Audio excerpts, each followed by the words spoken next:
Second chapter history class 6। इसका ये last और थर्ड वीडियो है। इस वीडियो में कंप्लीट हो जाएगा। आपके पेज नंबर 16 पर एक इम्पॉर्टेंट पॉइंट लिखा है और वो है making stone tools.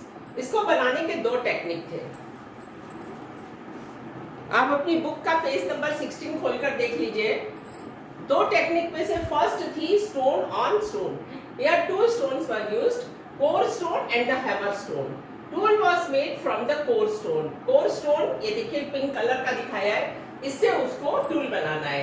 So the hammer was stone.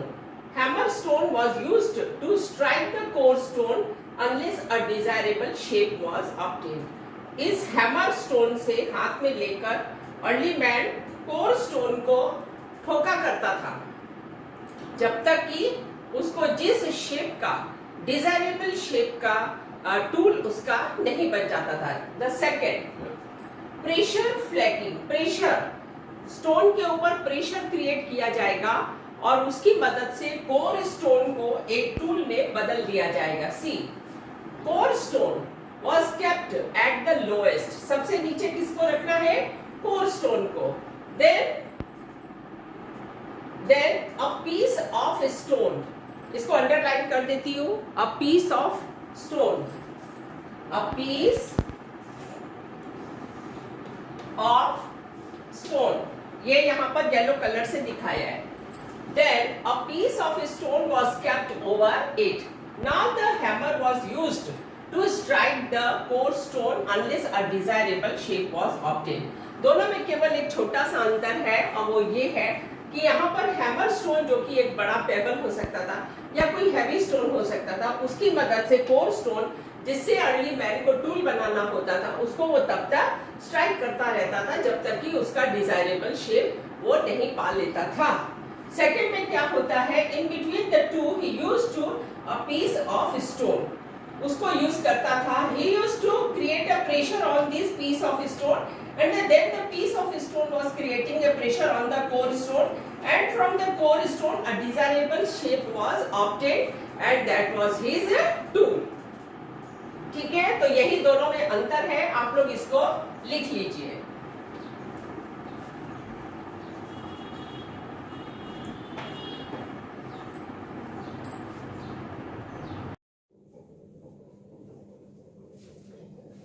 Hello बच्चों, मैं बताना चाहती हूँ कि ये चैप्टर 2 क्लास 6 हिस्ट्री NCERT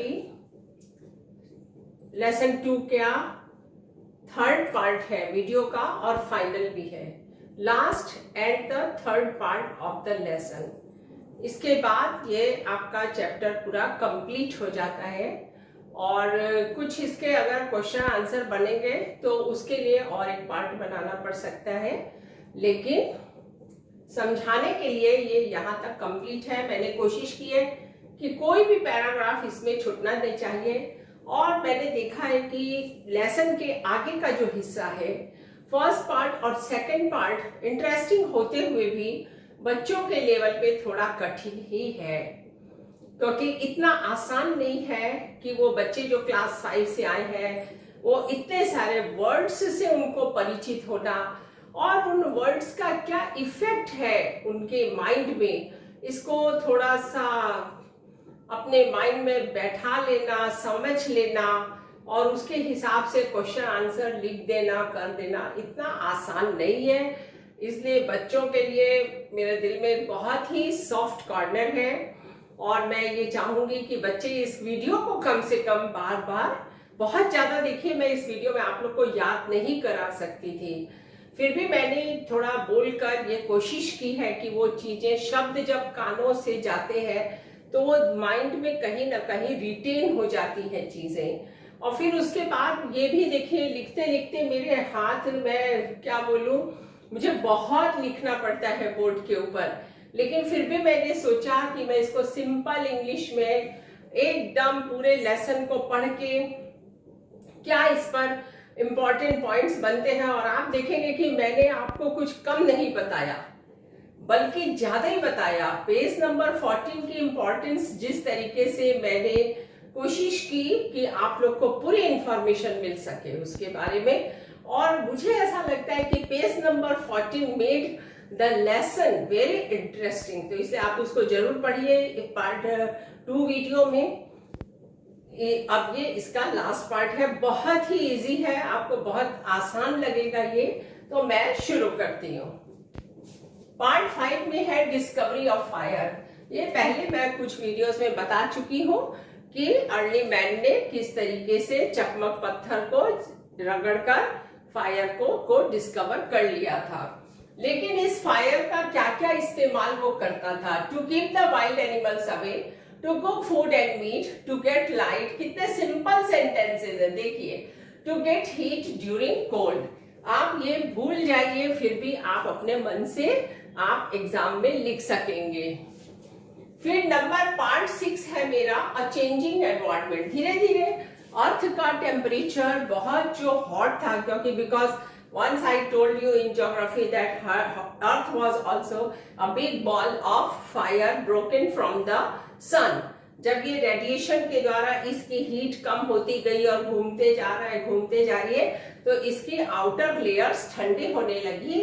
और अर्थ का तो इंटीरियर पार्ट अभी भी बहुत गर्म है, the core of the earth is still very hot, इसीलिए भूकंप आते हैं, लावा है जमीन के अंदर। लेकिन बाहर में हम पानी, लिथोस्फीयर एंड हाइड्रोस्फीयर को देखते हैं, यानी समुद्र भी देखते हैं और जमीन भी देखते हैं।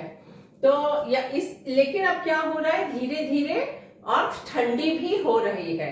तो जैसे जैसे अर्थ बहुत ठंडी थी, अब वो गर्म होने लगी, धीरे धीरे उस पर एक गर्मी भी आने लगी। जब थोड़ी सी वार्म नहीं रहेगी तो आप लाइफ वहां पे सरवाइव नहीं कर सकती। तो इसके 2 इफेक्ट हुए। एक तो एनिमल्स को रियरिंग करना शुरू कर दिया एनिमल ने, उसको बहुत फेवरेबल लगा क्लाइमेट, और दूसरा कल्टीवेशन स्टार्ट हो गया।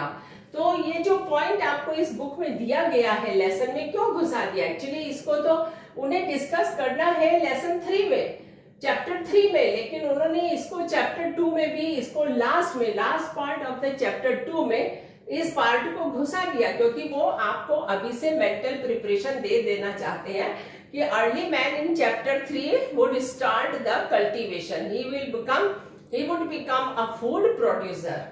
तो इसलिए उन्होंने इसको घुसा दिया यहाँ पर, ठीक है। कोल्ड से अर्थ का टेम्परेचर थोड़ा ज्यादा होने लगा, और इसके 2 नतीजे हुए। एक तो रियरिंग ऑफ एनिमल्स स्टार्ट हो गया, और एक कल्टीवेशन। कैसे? In very short your book is given, तो मैं भी आपको शॉर्ट में ही बताना चाहती हूँ।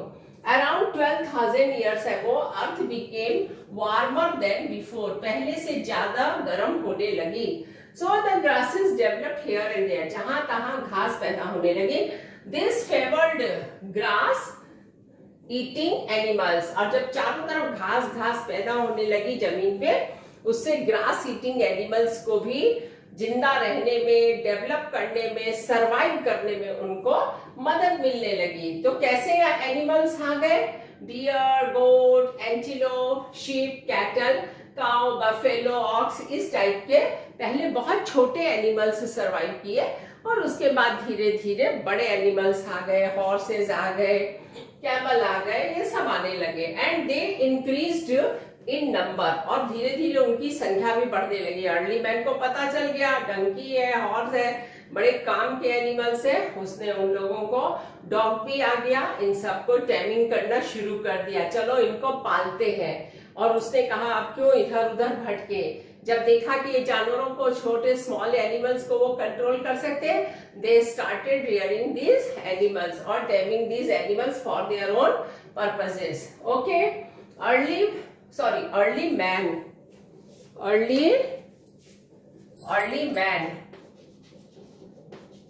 Started rearing the animals and fishing भी उसने शुरू कर दी। इससे ज्यादा और इसको बढ़ाना नहीं चाहती। नंबर 2 क्या हो गया, मैंने आपको बताया, एज वेल एज उन्होंने क्या शुरू किया, कल्टीवेशन भी शुरू कर दिया। अब वो एक फूड प्रोड्यूसर बन रहा था और एक सेटल्ड लाइफ वो की शुरुआत कर रहा था। During this time many grain bearing grasses, देखिए आप इसको पूरा याद करिए, ग्रेन बियरिंग ग्रासेस यानी ऐसी कुछ घास जैसे प्लांट्स जिनमें ग्रेन होते हैं, जैसे वीट है, बार्ली है, राइस है, also grew here and there. तो वो भी घास के साथ साथ कुछ ऐसी घास भी जमीन पर पैदा होने लगी जिसमें ग्रेन्स होते थे। अर्ली मैन ने देखा जब ये ग्रेन पक जाते हैं, राइप हो जाते हैं, खा के देखा बड़ा स्वाद लग रहा है, तो उन्होंने बोला ठीक है, इसी बीज को हम लोग और दूसरी जगह डाल देंगे। देखा वहां से भी फिर वैसे ही हो गया। In this way he learn the process of farming. Grain bearing grasses जैसे कि वीट है, राइस है, barley also grew here and there. Early man used these grains for his farming। उसने वो ग्रेन्स को जमीन में डाल दिया और देखा कि वहां से न्यू प्लांट्स निकल आए, तो उसको समझ में आ गया कि ये काम करना पड़ेगा। ठीक है, हो गया फार्मिंग। तो अभी क्या हो गया, now he became a food producer. ये लीजिए, अभी तो हंटर गैदरर था और अब वो फूड प्रोड्यूसर हो गया। फूड प्रोड्यूस करने के लिए था आपको एक जगह पे रहना पड़ेगा। आप इधर उधर जंगलों में भटकते रहेंगे और इधर खेती करेंगे, ऐसा नहीं चलेगा। किसान हमेशा अपने खेत में एक कमरा बना के रहता है। So the early man started a settled life near his farms. उसने वहां पे अपने खेत, जैसा कि आजकल हम लोग गाँव में देखते हैं, गांव में देखते हैं कि घर में किसान अपना घर भी बना के रहता है खेतों में, और वहीं पर अपने नेसेसरी एनिमल्स को वो रियरिंग भी करता है, पालता भी है। तो इन द सेम वे इसने चेंजिंग एनवायरनमेंट में ये दो बातें लिखी हैं। एक तो उसने रियरिंग ऑफ एनिमल्स को शुरू किया, फिशिंग शुरू किया, और दूसरा कल्टीवेशन शुरू किया, फार्मिंग शुरू की।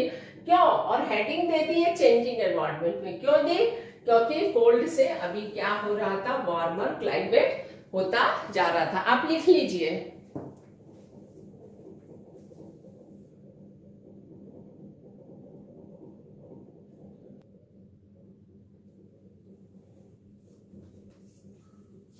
This is the last part of the chapter कि अर्ली मैन के ने हंसगी में जो केव्स मिली है कर्नाटका के, वो कैसी है। What type of caves are these? Are these the habitation sites only, or these are the habitation cum factory sites? So it is found that these Hansgi and the Kurnool caves, both Kurnool caves in Andhra Pradesh and Hansgi in Karnataka, both are the habitation cum factory sites. ये दोनों ही caves में early man for a longer period, early man used to stay there in caves, and he also used to make his tools there। वो stone के tools भी वहीं पे बनाता था, इसलिए इनको habitation cum factory site कहा गया है। पैलियोलिथिक एज की है, जैसा कि मैंने आपको पहले ही बता दिया है कि पैलियोलिथिक एज की जो 3 केव्स इंडिया में बहुत इंपॉर्टेंट है, Kurnool, Bhimbetka and the Hunsgi. Okay, तो उसी के बारे में है। और जो टूल्स यहाँ पर वो बनाता था वो लाइमस्टोन के होते थे, and these caves are near the springs. बस इतना 3 लाइन पढ़ लीजिए। Elsewhere caves in France, last page of this chapter. France में कुछ ऐसी पेंटिंग्स को स्कूल के बच्चों ने डिस्कवर किया, जो कि 100 इयर्स पहले स्कूल के बच्चे घूमते घूमते, खेलते खेलते, पिकनिक मनाते मनाते कुछ ऐसी केव्स में चले गए जहां पर उन्होंने 20,000 से लेके 10,000 इयर्स पुरानी पेंटिंग्स को देखा, जिसे अर्ली मैन ने बनाया था on the rocks of the caves. फिर देखा कि ये पेंटिंग्स किसकी है, ज्यादातर सब एनिमल्स की थी। Which animals? Horses, bison and the reindeer, then the rhino and the bear. और किन कलर्स से मिली थी, बनाया किन रंगों से था? आयरन और चारकोल, वो जो जलाने के बाद लकड़ी हो या कोई चीज जलाने का, लेदर जलाने के बाद जो राख होती है, चारकोल या कोयला, लकड़ी वगैरह जला देने से जो कोयला बन जाता है, या तो ये पेंटिंग्स उससे बनाई गई थी, या तो ये ऑकर नाम के कलर से भी बनाई थी, जो कि ब्राउन और व्हाइट कलर का मिक्सचर होता है। तो अब आपको क्या याद करना है यहाँ पे last part of the lesson में, इसको थोड़ा बोलने के लिए मुश्किल होता है, हंसी जैसा लगता है, लेकिन आप इसको बोलिए Hunsgi. Hunsgi caves in Karnataka are the habitation cum factory sites They are found near the springs. Here the early man used to live for a longer period, as well as he made his tools of limestones. तो ये हो गया. Elsewhere में आपको पढ़ना है कि many paintings are discovered in the France by the school children. These paintings are 20,000 to 10,000 made. These paintings were made nearly about 20,000 to 10,000 years ago. And 3 types of colors are used for making these paintings: iron ore, charcoal, and the ochre. Ochre is a brown and white ore. And these paintings are mainly of the animals. ठीक है. और animals कौन कौन से? Horse हो गए, reindeer हो गया, बाइसन हो गया, और राइनो हो गया, बियर हो गया. ठीक है. That's all. Now the chapter 2 is completed, और this is the third and the last video of chapter 2. इसके बाद मैं देखती हूँ कि ज्योग्राफी का लेसन 2 लैटिट्यूड्स लॉन्गिट्यूड्स का शुरू करना है या फिर साइंस का करना है. ये अभी थोड़ा देख के बताती हूँ, आपको पता चल जाएगा. Thank you. वॉच करिए आप लोग, सब्सक्राइब करिए, और आप कमेंट्स भी दीजिए. Okay.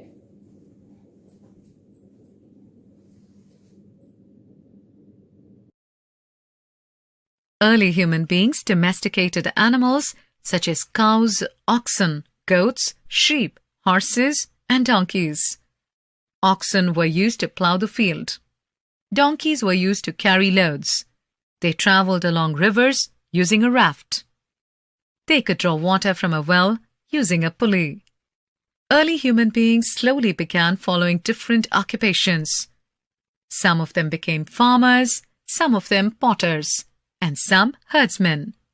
Thus, with the use of fire, wheel, and farming, early man's life became more organized and settled.